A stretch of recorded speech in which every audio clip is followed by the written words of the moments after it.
Bonjour à tous, je suis ravi d'être avec vous aujourd'hui. Je me présente, je suis David Desculteaux, je suis représentant en fait de la partie consulting chez ALD LeasePlan. Et donc j'ai le plaisir de vous présenter cet atelier sur la mobility policy en fait, et comment en tant qu'entreprise, organisation, comment finalement repenser sa politique de mobilité vers une mobilité plus durable en fait. On a prévu à peu près 45 minutes d'intervention, dont questions. Donc je pense, n'hésitez pas à poser vos questions au fur et à mesure si besoin en fait.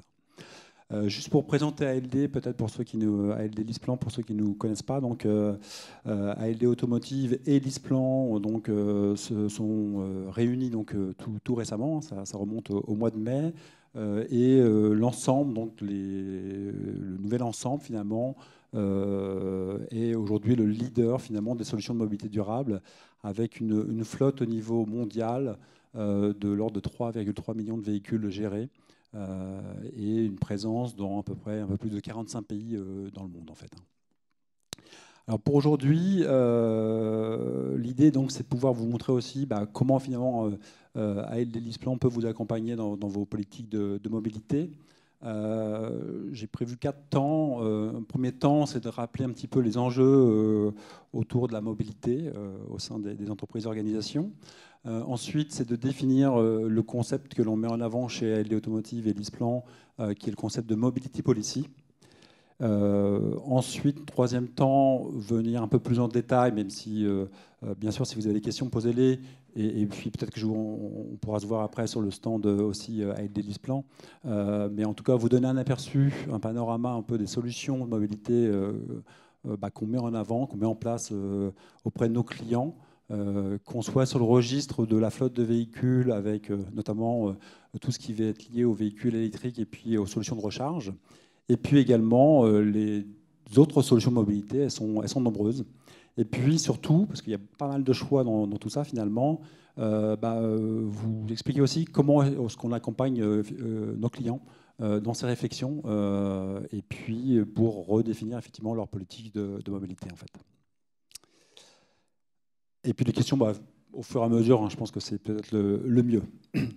Alors, les enjeux autour de la mobilité, peut-être rappeler vraiment les urgences que nous avons devant nous, à différents titres. Le premier, c'est évidemment le réchauffement climatique, avec une vraie nécessité effectivement de repenser nos usages pour une mobilité plus bas carbone. En fait, on sait aujourd'hui que la mobilité au sens global, au niveau national, au niveau France, alors je crois qu'on a indiqué 31, mais je crois que c'était maintenant 32% des émissions de gaz à effet de serre au niveau national. Donc c'est assez, c'est un poste important, c'est même le premier poste d'émissions de gaz à effet de serre au niveau national, au niveau France.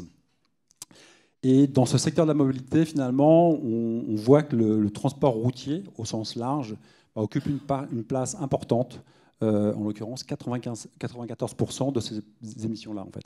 Et dedans, c'est vrai qu'on peut penser au poids lourd, notamment, mais en fait, le poids lourd dans cet ensemble ne pèse que pour 24%. Donc, en fait, le gros, c'est quand même les véhicules légers qui circulent en France, qu'il s'agisse de véhicules particuliers ou des véhicules également utilitaires légers, en fait. Le deuxième sujet, c'est le sujet de la pollution de l'air.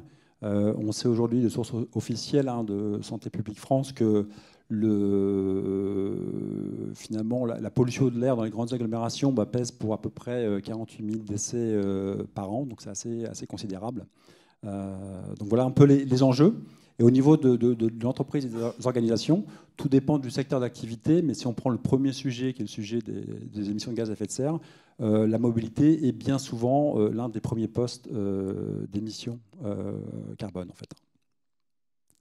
Alors, on voit qu'il y a tout un paysage réglementaire aussi qui s'est mis en place, et vous avez ici quelques éléments, mais même tout n'est pas forcément ici mentionné, mais enfin, on peut rappeler plusieurs choses. Pas mal de dispositions aussi qui, dans le domaine de la mobilité, sont issues de la fameuse LOM, donc la loi d'orientation des mobilités qui a été mise en place en 2020. Le premier, c'est que le sujet de la mobilité est devenu un sujet, enfin était déjà, mais encore plus RH, et notamment un sujet qui doit être abordé lors des NAO.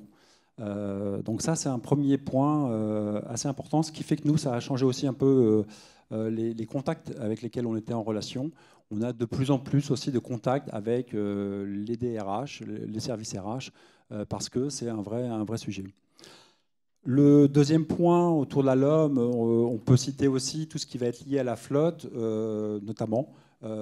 Pour les entreprises qui disposent de flottes de véhicules, de plus de 100 véhicules, vous savez qu'elles sont soumises à une obligation de verdir leur parc de véhicules et d'introduire progressivement, d'année en année, on va appeler ça des quotas de véhicules. Donc on démarre là, depuis 2022, à minima 10% des véhicules renouvelés chaque année doivent rentrer dans les critères de ce qu'on appelle les VFE, véhicules à faibles émissions, ou VTFE, véhicules à très faibles émissions. Et puis donc on voit que le pourcentage va augmenter au fil des ans, 20% en 2024, 40% en 2027 et 70% à minima en 2030. Les chiffres ayant été revus à la hausse d'ailleurs depuis la LOM avec la loi climat et résilience.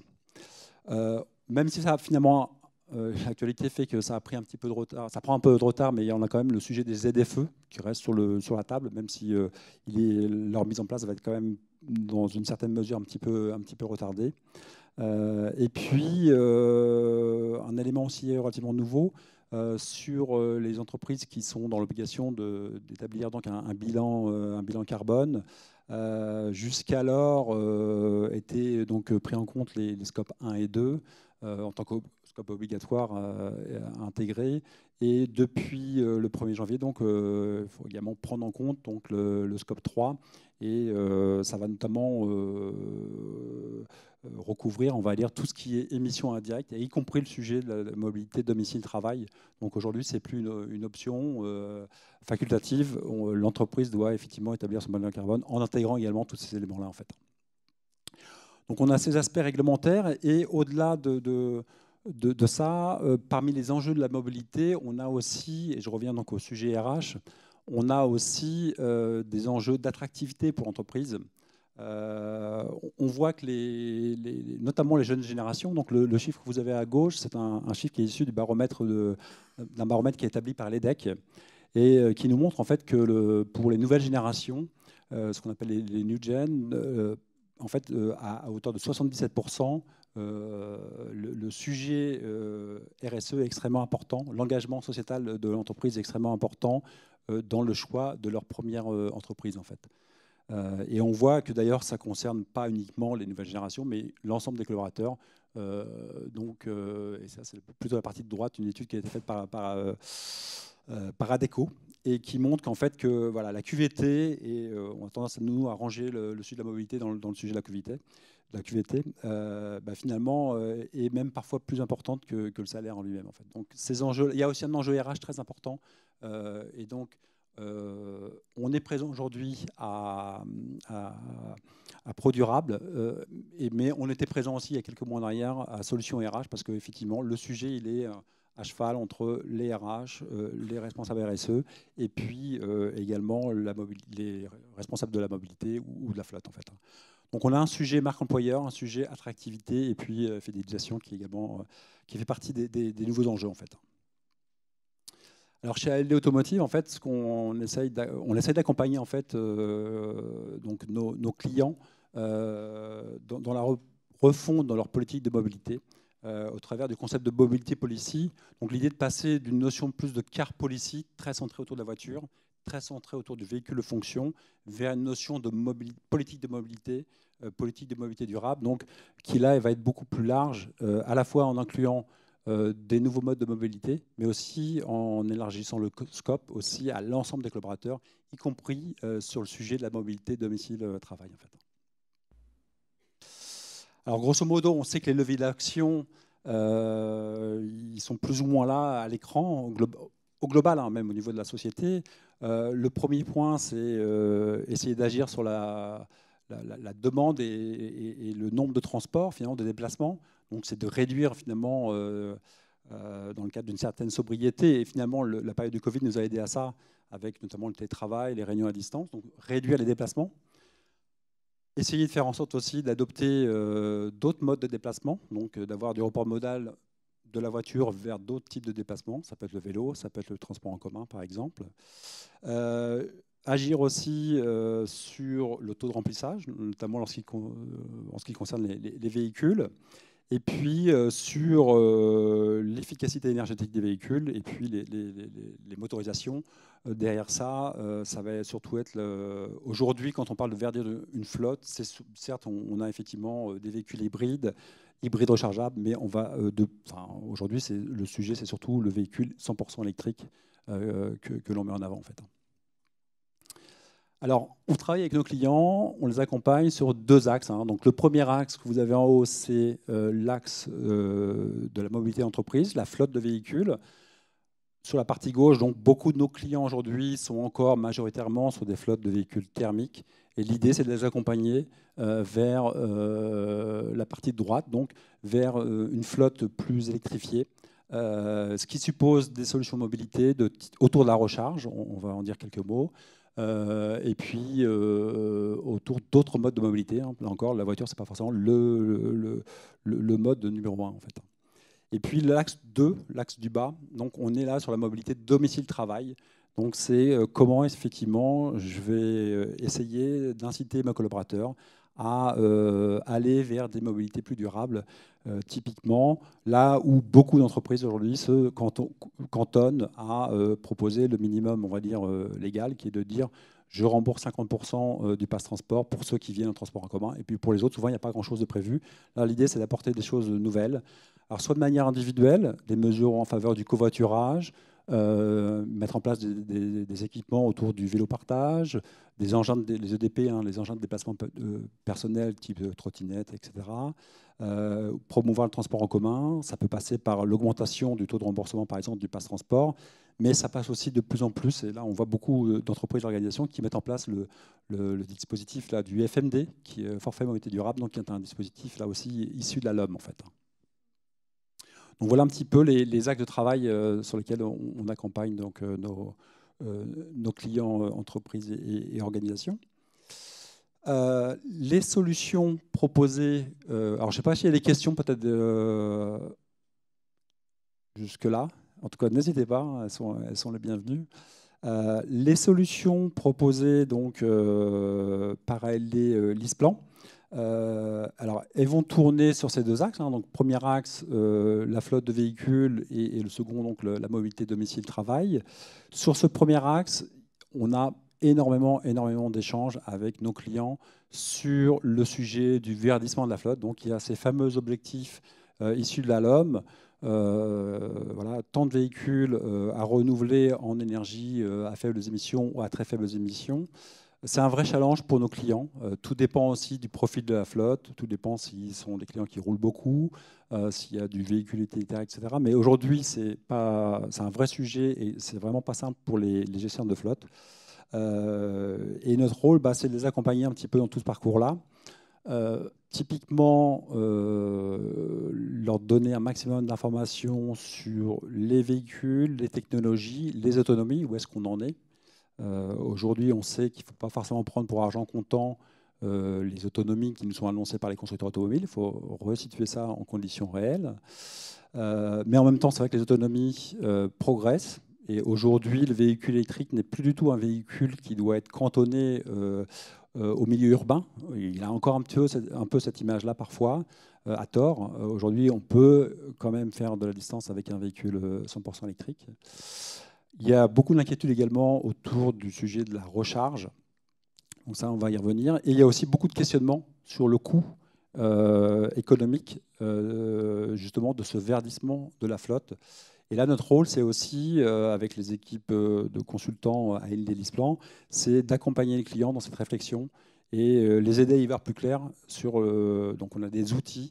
Là, vous en avez un à l'écran qui s'appelle le TCO Green Scorecard, où en fait, on va positionner un véhicule de référence, grosso modo le type de véhicule que l'entreprise aujourd'hui a en flotte, et puis on va positionner à côté des alternatives en véhicules éventuellement hybrides rechargeables, mais surtout électriques, et on va voir comment tout ça se comporte en termes de coûts, en jouant sur différentes hypothèses qui vont toucher au coût de l'énergie, coût du carburant, coût de la recharge, La recharge, il faut aussi distinguer le coût de la recharge publique classique, le coût de la recharge en entreprise, la recharge sur autoroute. Voilà, c'est un petit peu encore un peu compliqué au niveau de la tarification. Donc on aide nos clients à y voir plus clair dans ce domaine-là. Les hypothèses aussi de recharge. Alors typiquement pour l'hybride rechargeable, est-ce que mes collaborateurs vont faire l'effort tous les jours de recharger leur véhicule ou pas? Donc c'est aussi des hypothèses qu'on prend en compte. Et puis voilà, le mix de recharge. Et aussi sur les consommations, on va aussi on va dire, appliquer des coefficients de majoration par rapport à ce qu'annoncent les constructeurs automobiles, parce qu'on sait qu'aujourd'hui, ce n'est pas forcément très, très réaliste dans certains cas, en fait, hein, notamment concernant les véhicules hybrides rechargeables. En fait. Et donc, l'idée, c'est de voilà, pouvoir comparer ça et voir comment ça se positionne en termes de ce qu'on appelle, nous, le TCO, donc le coût de détention de véhicules. Et en fait, on arrive à montrer au travers de cet exercice-là, alors que ce n'est pas du tout intuitif au départ, parce que finalement, au départ, le véhicule électrique, c'est un véhicule qui coûte plus cher à l'achat. Malgré tout, en bout de course, finalement, au travers de cet exercice-là, on arrive à montrer que, en tout cas pour ce qui est des véhicules particuliers, on arrive à avoir des coûts de détention qui sont inférieurs aux véhicules thermiques équivalents, parce qu'on a un gain sur la consommation énergétique, le coût de l'énergie qui est moindre, mais si ça augmente, qui est moindre sur la partie électrique. Et surtout, on a tout le poids de la fiscalité qui est extrêmement complexe. Vous avez le bonus écologique, vous avez la TVS, la question des amortissements non déductibles, les avantages en nature, hein, tout ça pèse assez lourd et finalement fait que aujourd'hui, on se rend compte que quasiment systématiquement, le véhicule électrique sur des véhicules particuliers ressort mieux placé en fait. Également, on accompagne nos clients sur les solutions de recharge, parce que qui dit véhicule électrique pose effectivement la question de la recharge. On les accompagne sur plusieurs axes. Le premier, c'est la recharge en entreprise. Donc, c'est proposer des solutions de recharge qui vont permettre à un maximum de collaborateurs de recharger leur véhicule sur leur lieu de travail. Donc ça peut répondre à un premier besoin. Alors généralement, il n'y a pas une seule solution à déployer, c'est plutôt un mixte, un équilibre à avoir entre les véhicules, la recharge en entreprise, la recharge au domicile et puis la recharge en itinérance.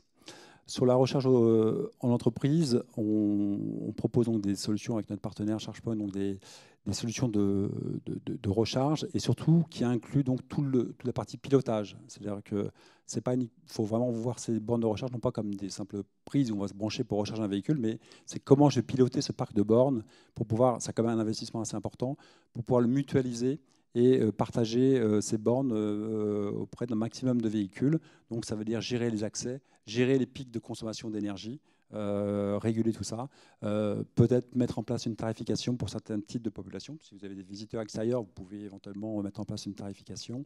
Et puis pour le partage, quelque chose qui est très important, c'est la gestion d'une file d'attente.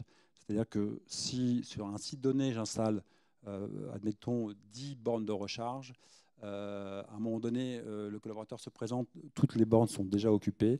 Il va simplement pouvoir, avec l'application, se signaler et il sera prévenu dès qu'une borne se libérera. Et en plus, la place lui sera réservée, en fait. Donc, il a la garantie comme ça de pouvoir se recharger, en fait. La recharge au domicile, donc le principe là, c'est de pouvoir répondre à un besoin qui touche beaucoup de collaborateurs qui en journée utilisent leur véhicule parce qu'ils sont techniciens, parce qu'ils sont peut-être commerciaux, ils roulent en fait, ils utilisent le véhicule en journée et finalement ils sont assez peu présents sur le site de l'entreprise et c'est pas là qu'ils vont pouvoir recharger. Le seul moment où le véhicule est disponible pour être rechargé, c'est donc au domicile de collaborateurs. Donc ça c'est un sujet central aujourd'hui sur lequel on discute avec nos clients. Et la solution qu'on propose donc c'est de prévoir dans le contrat avec le véhicule donc l'installation d'une borne de recharge au domicile des collaborateurs. Avec un abonnement, finalement, un leasing qui va comprendre donc, le coût de la borne, son installation et la gestion du remboursement de l'électricité. C'est-à-dire que la borne, elle est bien installée chez le collaborateur. Donc, c'est lui qui paye son fournisseur d'énergie de manière classique.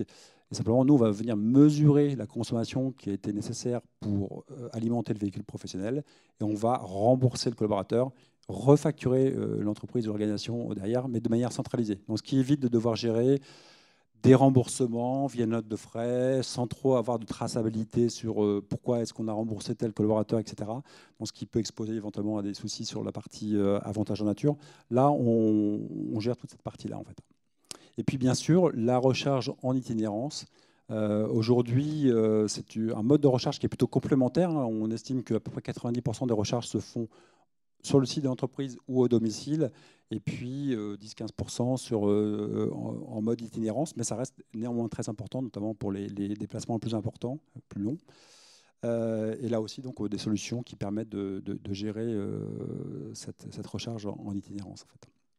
Alors, on peut aussi citer, alors c'est pas à l'écran, mais on a un partenariat également avec YesPark pour parfois, lorsque le domicile du collaborateur ne peut pas être équipé ou lorsque le parking d'entreprise finalement n'a pas suffisamment de place ou ne peut pas être équipé, un partenariat donc pour louer des places de parking en extérieur, dans ce parking public notamment, des places déjà équipées pour la recharge en fait.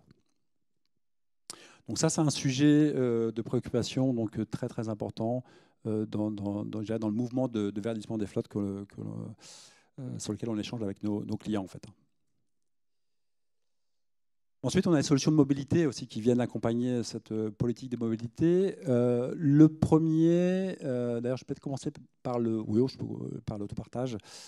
L'autopartage, c'est un dispositif là aussi que l'on propose qui permet en fait de partager des véhicules et de rendre ce partage complètement transparent en termes de gestion, à savoir que les utilisateurs vont disposer d'une application et vont pouvoir donc réserver leur véhicule d'entreprise lorsqu'ils ont un déplacement, un besoin. Le jour de la réservation, ils vont pouvoir se présenter, ouvrir le véhicule, démarrer le véhicule donc avec l'application. L'application leur demande un petit peu comme si on était chez un loueur courte durée, comment faire le tour du véhicule, éventuellement signaler s'il y a un dommage sur le véhicule avant de le prendre pour pas qu'il nous soit imputé ce dommage. On va prendre une photo avec l'application et puis le signaler. Donc ça facilite beaucoup la gestion.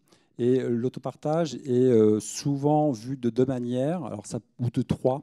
La première, c'est que c'est une manière aussi au sein d'un parc de rationaliser le nombre de véhicules, de faire en sorte que vous avez parfois des organisations où vous avez beaucoup de véhicules de service par direction, parce que chaque direction, historiquement, a eu des véhicules ou a des véhicules.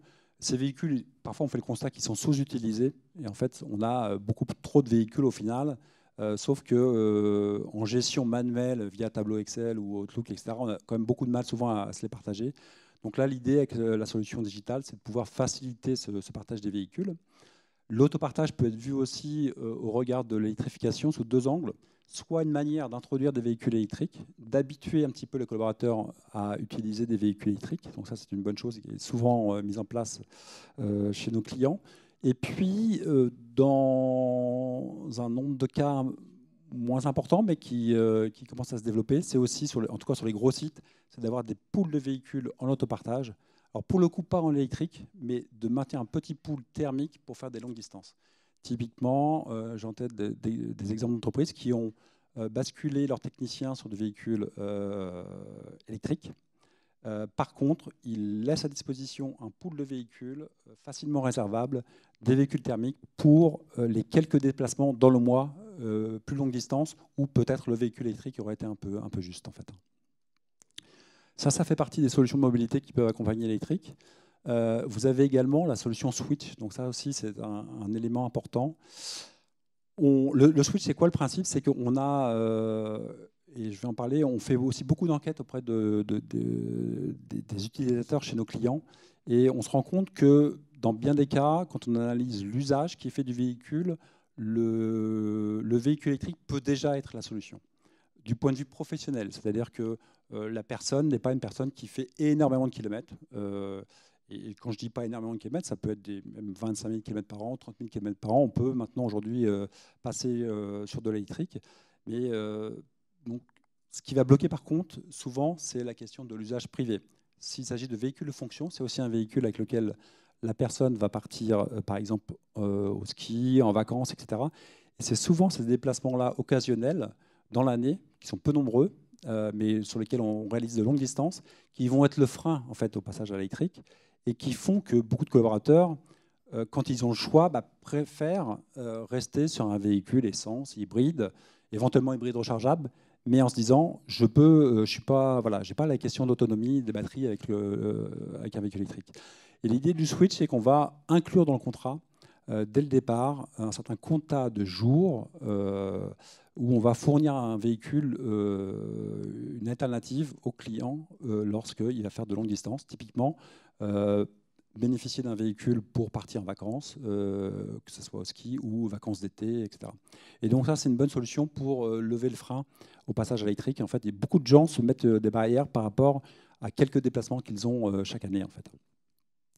Et puis, on le disait, donc la solution n'est pas que tout voiture. Donc modérer les usages, électrifier effectivement, mais il y a aussi beaucoup de solutions aujourd'hui de mobilité qui peuvent être une partie de la réponse, et notamment le vélo. Donc le vélo qui est de plus en plus proposé sous différents formats. Ça peut être un format partagé. Donc, c'est pas en photo là, mais typiquement, vous prenez un petit peu comme exemple la station Vélib. Donc, installer effectivement un équipement de ce type sur un siège d'entreprise, par exemple, de manière à pouvoir donner accès aux collaborateurs ponctuellement à un vélo. Donc, peut-être pour aller déjeuner le midi, peut-être pour aller en intervention, pour faire une course ou autre. Donc, plutôt que de prendre la voiture, d'utiliser ce mode de déplacement. Et puis, ça peut être également le vélo de fonction, le vélo collaborateur. Donc là aussi, beaucoup d'entreprises maintenant le proposent à leurs collaborateurs. Attention, ce n'est pas une solution qui va toucher tout le monde, évidemment, hein, mais dans un certain nombre de cas, finalement, c'est quelque chose qui va pouvoir parler aux collaborateurs. Moi-même, j'en suis bénéficiaire dans une formule en interne dans notre propre politique de mobilité. Donc, on offre la possibilité aux collaborateurs qui bénéficient d'un véhicule de fonction, s'ils le souhaitent, de descendre d'une catégorie et d'avoir en complément, pour un même budget, finalement, un vélo à assistance électrique. Donc, je suis venu en vélo aujourd'hui à assistance électrique. D'autres journées, si j'ai des déplacements plus importants, j'ai quand même le véhicule de fonction, en fait. Donc, le vélo, là aussi, qui est de plus en plus... D'ailleurs, il y a une petite erreur dans le titre, je me rends compte. On a parlé des 4 roues, des 2 roues. Et maintenant, je vais vous parler un peu de ce que j'appelle moi le 0 roue. Et ça fait partie un petit peu des dernières innovations qu'on a apportées côté ALD LeasePlan. C'est finalement une solution digitale pour pouvoir gérer des budgets de mobilité. Donc là, on ne va pas parler à proprement parler de véhicules en tant que tel, mais plutôt de budget de mobilité. Il y a 2 applications principales qui sont en l'occurrence le crédit mobilité et puis le forfait mobilité durable. Donc l'idée là, c'est de doter le collaborateur en fait d'une carte de mobilité, d'une application, et puis par ailleurs, vous avez également côté entreprise donc le portail, et on va finalement doter le collaborateur d'un budget qui va lui permettre d'assurer sa mobilité au quotidien très facilement au travers de ces outils-là en fait. Et les applications, donc, elles sont de 2 ordres principalement. Alors après, on peut gérer tout type de budget de mobilité, mais principalement, on va parler de crédit mobilité. Le principe du crédit mobilité, c'est que vous avez probablement certains collaborateurs qui bénéficient d'un véhicule de fonction dans leur package et qui n'en ont pas forcément un usage très intensif. On peut penser par exemple à un collaborateur qui a déjà un véhicule à son domicile, qui peut-être, je vais prendre un exemple, travaille à la Défense, habite à Paris, n'a pas forcément de place de parking là où il habite. On se rend compte par exemple que certains collaborateurs finalement laissent en semaine leur véhicule de fonction sur le lieu de travail, au parking de l'entreprise, pour prendre le transport ou d'autres modes de mobilité en semaine en fait. Et utilisent surtout le véhicule par exemple le week-end ou pour les vacances là encore. Donc l'idée du crédit mobilité, c'est de proposer une formule alternative et de dire voilà, ces personnes qui finalement roulent globalement assez peu, en fait, on vous propose, pour ceux que ça intéresse en tout cas, là encore, l'idée c'est pas d'imposer, c'est de proposer des alternatives. Finalement, on vous propose, si vous le souhaitez, un budget plutôt qu'un véhicule. Alors ça peut être aussi la formule hybride, ça peut être aussi de dire j'opte pour un véhicule plus petit. Par exemple, je suis éligible à un véhicule de type 3008 ou équivalent.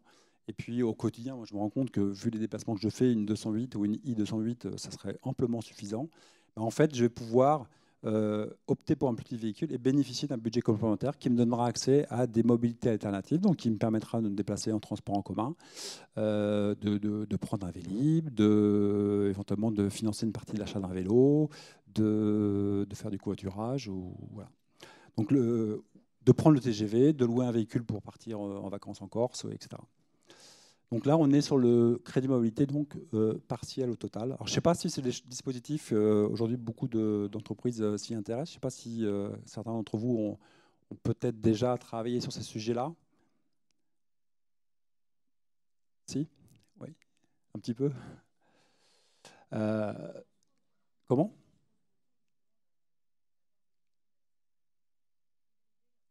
Oui,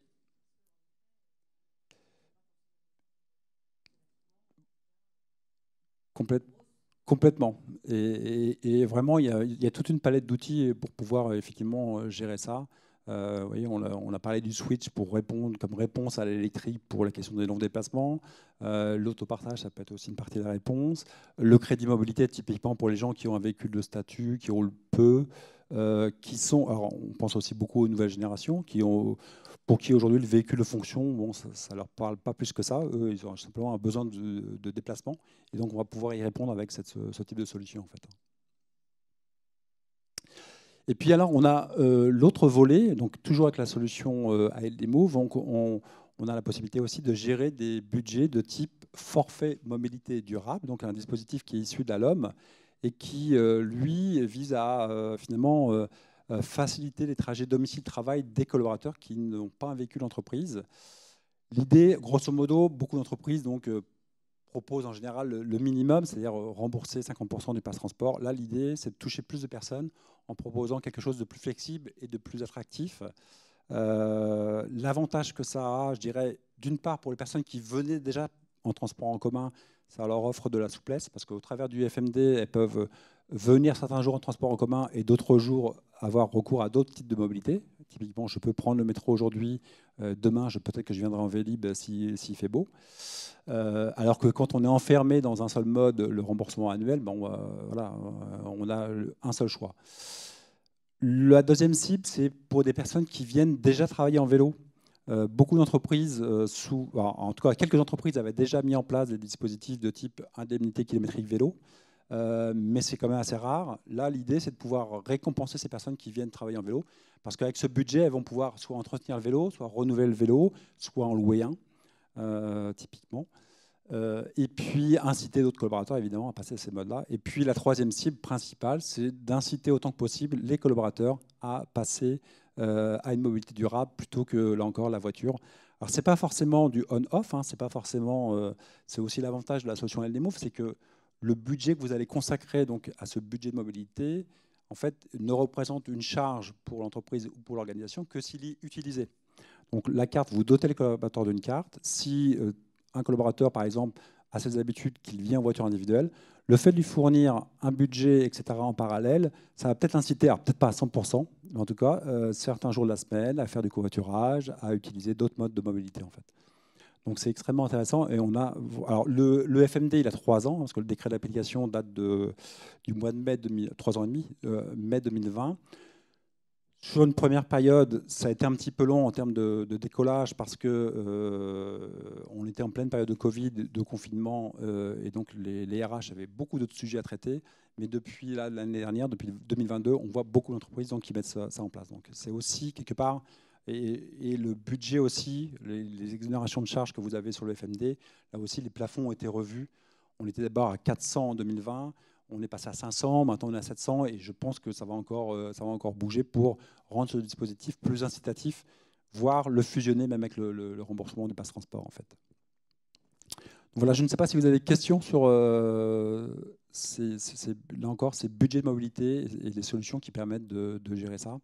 Une précision aussi, la carte, le dispositif avec des Move donc, permet de filtrer les modes de mobilité. Il y a peut-être des modes de mobilité que l'entreprise ne souhaite pas mettre à disposition des collaborateurs. Donc ça, on est en mesure de le gérer via la carte. Donc la carte, elle est par définition, par défaut, bridée sur uniquement des opérateurs de mobilité. On ne peut pas aller acheter une télé ou autre chose avec, hein, bien sûr. Donc uniquement pour de la mobilité. Et dedans, dans la mobilité, on va pouvoir aussi éventuellement exclure certains modes de mobilité. Typiquement, si je reprends l'exemple du crédit mobilité, certaines entreprises, assez fréquemment, finalement, la question se pose, finalement, est-ce qu'on autorise ou pas l'avion, typiquement. Et beaucoup, et c'est vrai, effectivement, l'excluent. En fait. Donc autorise éventuellement une location de courte durée, la réservation de billets de train en TGV, etc., mais pas, par contre, la réservation d'un billet d'avion, en fait. Oui.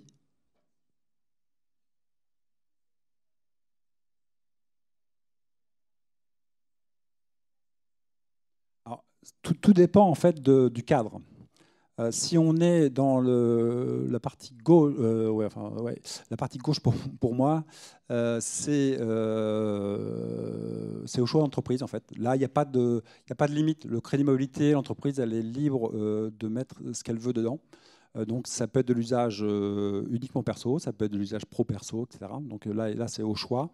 Le FMD, par contre, sa vocation, c'est uniquement à faciliter le trajet de domicile-travail. Donc, c'est forcément que de la mobilité domicile-travail et pas autre chose. Donc là, ce n'est pas un usage personnel sur la partie FMD, en fait.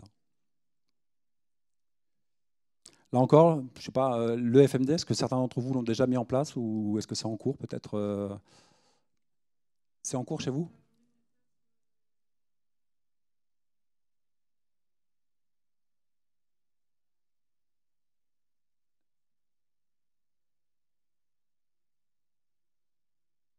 D'accord. Une autre solution, c'est-à-dire... d'accord. D'accord, ok, même principe. Alors, l'avantage aussi, voilà, ce que j'ai oublié de préciser d'ailleurs, c'est que le FMD, vous pouvez tout à fait, la loi l'autorise, on va dire, finalement verser ça un peu comme une prime aux collaborateurs. Mais quelque part, l'inconvénient, c'est que voilà, il n'y a aucune incitation, il n'y a aucune contrepartie.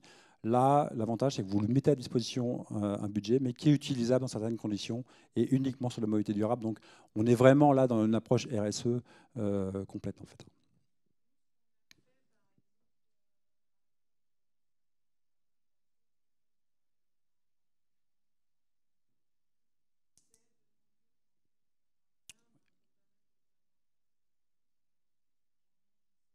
Ouais, complètement.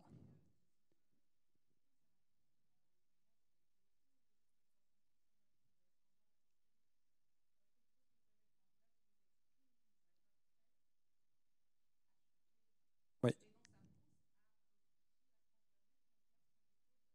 ouais. Bah, complètement. Vous faites une parfaite transition avec mon dernier point. Merci à vous. C'est l'accompagnement, parce qu'en fait, on voit les solutions, elles sont nombreuses. Elles peuvent être combinées, c'est une sorte de Lego. On peut... Maintenant, la difficulté, c'est d'arriver effectivement à mettre en place quelque chose qui va finalement permettre des vrais changements dans les comportements et dans les attitudes. Donc c'est typiquement le rôle que l'on a au sein des équipes de consultants chez ALD LeasePlan, c'est d'accompagner effectivement nos clients dans cette réflexion. Très clairement, beaucoup de clients, qu'on parle au RH, au RSE ou au gestionnaire de mobilité, sont un peu perdus dans tous ces dispositifs-là. Les sujets sont nombreux et finalement assez complexes, en apparence en tout cas. Et notre rôle, c'est de vous accompagner là-dedans. Et comment ça se passe? C'est que voilà, on a une démarche sur l'équipe consultant, donc où en différentes étapes, on va pouvoir accompagner finalement l'entreprise. Alors qu'on soit sur les deux sujets, je dirais l'axe 1 flotte ou l'axe 2 ou les domicile travail ou sur l'ensemble, tout dépend du scope qui a été défini par l'entreprise. Le premier point, c'est d'apporter un maximum d'informations à nos interlocuteurs sur le marché, la réglementation, la fiscalité, le CO2. D'apporter aussi des éléments de comparaison par rapport à des entreprises équivalentes, par exemple, dans des secteurs équivalents. Le deuxième point, c'est effectivement de pouvoir sonder les collaborateurs. Là encore, qu'il s'agisse de flotte, quand on va commencer à parler de véhicules électriques, quels sont les usages, quelles sont les possibilités en termes de recharge, comment est-ce qu'on peut projeter la recharge chez le collaborateur, est-ce que ça peut être au domicile, est-ce que c'est plutôt en entreprise ou éventuellement en itinérance. Et puis sur le domicile travail, voilà, c'est quel mode de déplacement ils utilisent, à quelle fréquence, quels sont leurs critères finalement de choix, les changements éventuels qu'ils seraient prêts à opérer et les formules finalement qui pourraient éventuellement avoir plus d'intérêt pour eux en fait. Donc beaucoup de voilà, ce travail là sur les enquêtes Fit for Green. Travaille également sur toute la partie coût, ce qu'on appelle donc le TCO, Total Cost of Ownership, ou TCM pour la mobilité. Et puis également les solutions de recharge, donc le TCO, je vous en ai parlé tout à l'heure avec l'outil Green Scorecard. Le quatrième volet, c'est de vous aider également à vous projeter. C'est-à-dire que souvent, on part d'un objectif qui est un peu tombé du ciel en disant on veut réduire nos émissions de temps pour 2025, 2028, 2030. Et quand on va appliquer ça à ces domaines-là, bah, en fait, voilà, l'objectif est un petit peu lointain, un petit peu abstrait, mais on va finalement, à travers différentes simulations, bah, vous aider à comprendre aussi bah, qu'est-ce que ça suppose. Si on veut être à tel résultat, si je prends l'exemple de la flotte, en fonction d'un certain rythme de renouvellement des véhicules, ça veut dire que dès la première année, il faut déjà atteindre un premier objectif de X% de véhicules électriques nouvellement intégrés dans la flotte, deuxième année, troisième année, etc. Donc de vous aider, donc ça c'est ce qu'on appelle le Net Zero Programme, c'est voilà, définir un petit peu votre trajectoire. Et puis à travers d'autres outils, notamment le Mobility Policy Designer, on va vous aider à rédiger finalement cette charte de mobilité. Donc, alors, on peut l'appeler charte de mobilité, note de service véhicule ou déplacement domicile-travail, mais avec les nouvelles règles. C'est voilà, quelles sont typiquement les règles à prévoir sur la recharge, comment est-ce qu'on indemnise la recharge de domicile, est-ce qu'on met une limite sur je sais pas, par exemple la recherche publique sur la recharge rapide qui est plus coûteuse. Quelles sont les règles voilà, les nouvelles règles qui sont finalement liées aux nouvelles mobilités, liées à l'électrique en fait. Et puis le cinquième volet sur lequel on vous accompagne, et ça c'est pour moi extrêmement important, c'est la partie conduite du changement et implémentation. Et ça, parce qu'il y a vraiment aussi beaucoup de travail d'explication à avoir auprès des utilisateurs qui n'ont pas forcément conscience de l'impact de leur propre mode de déplacement actuel en matière d'émissions carbone. Bon, souvent, les gens ne savent pas du tout ce que ça représente, et même de manière générale sur le mode de vie, et de pouvoir communiquer là-dessus. Donc ça peut se faire sous différentes formes, des guides utilisateurs, des événements. Prochainement, on a un événement chez un client dans 10 jours. On va présenter des véhicules électriques. On va, dans la journée, étaler plusieurs conférences sur le véhicule électrique pour essayer de démystifier ça et essayer de lever des freins. Parce qu'il y a beaucoup d'appréhension. Il se dit beaucoup de bêtises aussi sur le véhicule électrique, sur son impact environnemental, sur le fait qu'on ne puisse pas recharger sur les bornes publiques parce qu'elles sont trois quarts du temps en panne, etc. Voilà, il y a beaucoup de choses quand même qu'il faut un petit peu rectifier. On n'est pas là non plus pour survendre le véhicule électrique et pas non plus le proposer à des collaborateurs qui aujourd'hui, par exemple, rouleraient beaucoup et ne seraient pas encore la bonne cible, mais on vous accompagne là-dessus également. Alors, je ne sais pas si vous avez des questions par rapport à ce qu'on a pu voir, que ce soit sur la partie verdissement de flotte, sur la partie évaluation des émissions de CO2, et puis, oui.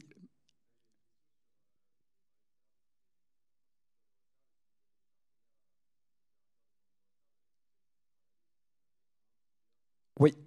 Alors, on en a plusieurs. On travaille avec notamment ChargePoint, EasyVia, The Plug, ChargeGuru, notamment. Et puis voilà, que ce soit sur la partie recharge en entreprise ou recharge au domicile, en fait.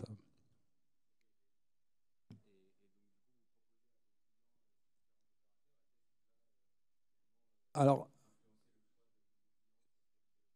Alors tout dépend parce que en fait, les opérateurs que j'ai cités ne couvrent pas forcément tous les périmètres. Vous avez des opérateurs qui vont être meilleurs, par exemple, sur la recharge au domicile lorsqu'il va s'agir de maisons individuelles. D'autres opérateurs qui sont plus implantés dans les copropriétés. Donc on aura plutôt recours à ceux-là dans d'autres cas en fait. Alors, en synthèse, vous l'avez vu, donc les solutions sont nombreuses. Véhicules de fonction classiques, véhicules de service utilitaires, formule switch pour faciliter l'adoption de véhicules électriques et permettre aux collaborateurs d'avoir une solution de repli lorsqu'il va vraiment, quelques fois dans l'année, effectuer de longues distances. tout ce qui va tourner autour des solutions de recharge, les solutions autour du crédit mobilité. Donc là, l'idée, c'est de remplacer totalement ou partiellement le véhicule de fonction par une notion de budget de mobilité. Le forfait mobilité durable, là aussi, qui vient en complément de l'abonnement transport, et probablement, il y a des réflexions au niveau global pour que finalement ça fusionne, en fait, finalement, le remboursement de transport et le FMD dans un budget de mobilité unique. Et puis les mobilités partagées, donc que ce soit l'autopartage, le vélo partage ou le vélo pris individuellement comme vélo collaborateur ou vélo de fonction, en fait.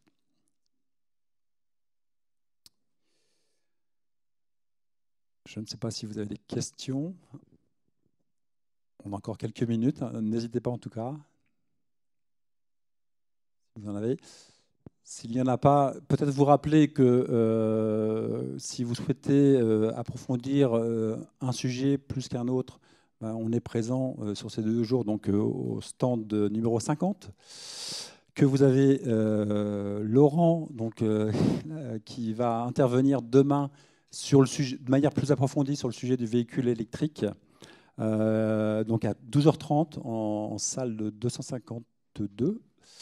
Vous avez également sur le site ALD Automotive donc un livre blanc sur le sujet de un peu tout ce qu'on a, et aussi sur les aspects méthodologie qui est extrêmement intéressant. Donc sur le site ALD, un livre blanc sur la mobility policy. Et nous serons présents également. On organise en fait dans l'année différents cycles de conférences et d'interventions, d'échanges surtout. Entre clients, ce qui n'est pas forcément le format là aujourd'hui, mais en plus petit groupe, d'échanges en table ronde avec des clients sur, cette fois-ci, le sujet de l'électrification des flottes. Donc Annecy, Lyon, Strasbourg, Mulhouse, Rennes, donc, Nantes, etc. Et là encore, donc, toutes les informations sont disponibles sur le site ALD Automotive LeasePlan, en fait. Voilà, donc on est à peu près dans les temps. Là encore, je reste à votre disposition s'il y a quelques questions encore. N'hésitez pas à passer en tout cas sur le stand numéro 50 à LD LeasePlan. Un grand merci à vous.